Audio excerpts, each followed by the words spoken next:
And welcome back. Athletics is where we begin. Jamaica's athletics team manager to the Olympic Games, Ludlow Watts, says the J3As has done everything in its power to rectify an administrative mishap which led to the exclusion of national hammer throw record holder Nayoka Clunis from Jamaica's team. Watts, along with a number of Jamaica's track and field athletes, arrived in France on Wednesday. Jordan Fort is covering the Games for us in Paris. A bid to be reinstated in the hammer throw competition for national record holder Nayoka Clunis before the ad hoc division of the Court of Arbitration for Sport CAS had clouded Jamaica's build-up to the Olympic Games. Clunis was hoping to join her compatriots in the Athletes' Village in Saint-Denis, about 9 kilometers from where I'm standing. That bid ultimately failed. Clunis' exclusion stemmed from an administrative mishap from the J3As, which they later blamed on internet issues associated with the passage of Hurricane Beryl in Jamaica.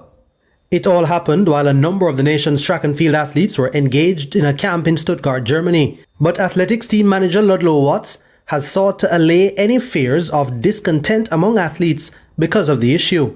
It's being addressed at the moment, and we actually spoke with the team in our team meeting last night. We actually spoke about it, so I think everybody is satisfied that we are doing all that is necessary to make things the best can be. The revelation on social media from Kemba Nelson that she would not be at the Olympics, despite being named as an AP reserve athlete, also reignited discussions about the status of such athletes.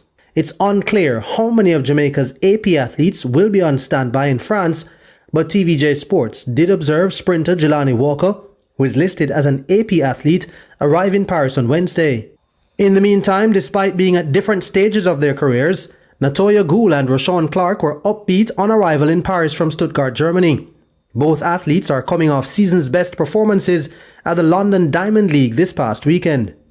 Because of just being able to run a season's best last week. Before that, I was nervous. I was like, what if I don't run faster than the 159 I ran? But after running 156, that gave me a bigger booster, going into Paris Olympics. And that, as an experienced 800-meter runner, I just have to take it one step at a time, making sure that I go rounds by rounds. Because, of course, Jamaica, we're Jamaicans. We want the gold. We want a medal, anything that is in the top 3. So I just have to make sure that I go one step at a time, because you have to go through the rounds first before you can say, hey, I am going to go towards a medal. So I'm just here taking it one step at a time. I'm in great shape, and I'm just looking forward to go there and represent Jamaica. The aim is always to get here in the best shape possible.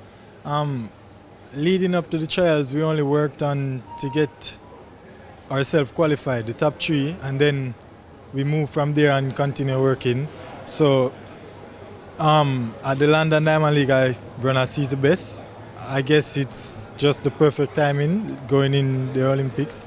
And the two-time World Championships 100-meter finalist, Oblique Seville, gave this short message on arrival. Yeah, man, to all the Jamaican fans, yes, I am okay.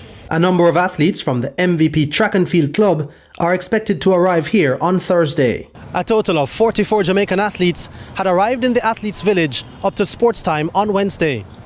Reporting from Paris, France, site of the Games of the 33rd Olympiad, I'm Jordan Fort for TVJ Sports.